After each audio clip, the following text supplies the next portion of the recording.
লন্ডনের ওভাল মাঠে বৃহস্পতিবার ইংল্যান্ডের ভারপ্রাপ্ত অধিনায়ক জো রুট এবং হ্যারি ব্রুকের গুরুত্বপূর্ণ উইকেট শিকার করেছেন নিউজিল্যান্ডের পেসার ম্যাট হেনরি। গ্লেন ফিলিপসের ক্যারিয়ারের প্রথম টেস্ট সেঞ্চুরির ওপর ভর করে প্রথম ইনিংসে ৩৯১ রান তোলে নিউজিল্যান্ড। জবাবে দ্বিতীয় দিনের খেলা শেষে ইংল্যান্ড ২২২ রানে ৬ উইকেট হারিয়ে বিপাকে পড়েছে। ইংল্যান্ড এখনও ১৬৯ রানে পিছিয়ে রয়েছে। ম্যাট হেনরির দুর্দান্ত প্রত্যাবর্তন। ২ সপ্তাহ আগে লর্ডসের প্রথম টেস্টে পিঠের ব্যথার ব্যাকস্পাজমস কারণে সমস্যায় পড়েছিলেন ৩৪ বছর বয়সী ম্যাট হেনরি। কিন্তু ওভালে ১৬ ওভারে ৫৭ রান দিয়ে ২ উইকেট নিয়ে তিনি নিউজিল্যান্ডকে খেলায় ফেরান।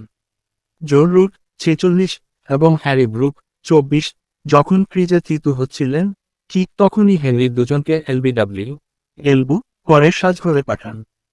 হেনরি স্কাই স্পোর্টসকে বলেন, দলের জয়ে অবদান রাখতে পেরে ভালো লাগছে। ইংল্যান্ড শুরুতেই আমাদের চাপে ফেলেছিল, কিন্তু আমরা দারুণভাবে নিয়ন্ত্রণ ফিরে পেয়েছি। ইংল্যান্ড দলে শৃঙ্খলা ও নেতৃত্বে সংকট। লর্ডস টেস্টে জয়ের পর শান্ত আইন কারফিউ ভাঙার অপরাধে নিয়মিত অধিনায়ক বেন স্টোকসকে দল থেকে বাদ দেওয়া হয়েছে। তার অনুপস্থিতিতে জো রুট রেকর্ড ৬৫তম বারের মতো ইংল্যান্ডকে নেতৃত্ব দিচ্ছেন। অন্যদিকে হ্যারি ব্রুকও সহ অধিনায়কত্ব পাননি, কারণ গত নভেম্বর ওয়েলিংটনে গভীর রাত পর্যন্ত মদ্যপানের কারণে শৃঙ্খলাভঙ্গের শাস্তির মুখে পড়েছিলেন তিনি। ইংল্যান্ডের ব্যাটিং বিপর্যয়। নিউজিল্যান্ডের ইনিংস ৩৯১ রানে শেষ হওয়ার পর ইংল্যান্ডের বেন ডাকেট ২৫ বলে ৩৬ রান করে দ্রুত শুরু করেন।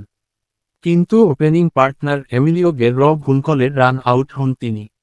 এরপর জ্যাকব বেথেল মাত্র ৯ রান করে উইলো রটের বলে আউট হন। এমিলিও গে নিজের দ্বিতীয় টেস্টে হাফ সেঞ্চুরি ৫০ করলেও বেশি দূর যেতে পারেননি। হ্যারি ব্রুক ও জো রুট কিছুটা প্রতিরোধ গড়ার চেষ্টা করেন। ব্রুকও রোডকে একটি দুর্দান্ত ছক্কা মারেন, কিন্তু ম্যাট হেনরি একই ওভারে রুট এবং ব্রুক উভয়কেই আউট করে ইংল্যান্ডের মিডল অর্ডার ভেঙে দেন। এরপর অভিষেক হওয়া উইকেটকিপার জেমস রিও রটের বলে স্লিপে ক্যাচ দিয়ে আউট হন। বাবার উদ্দেশ্যে ফিলিপসের সেঞ্চুরি।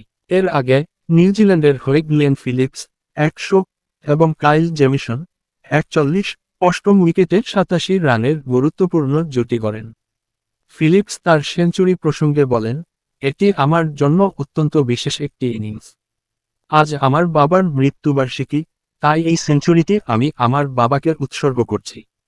২৯ বছর বয়সী ফিলিপস নিউজিল্যান্ডের মাত্র তৃতীয় ব্যাটসম্যান, ব্রেন্ডন ম্যাককালাম এবং মার্টিন গাপটিলের পর, যিনি আন্তর্জাতিক ক্রিকেটের ৩ ফরম্যাটে সেঞ্চুরি করার গৌরব অর্জন করলেন। নং ৭ পজিশনে নেমে ওভালে এই দুর্দান্ত সেঞ্চুরি তুলে নেন তিনি।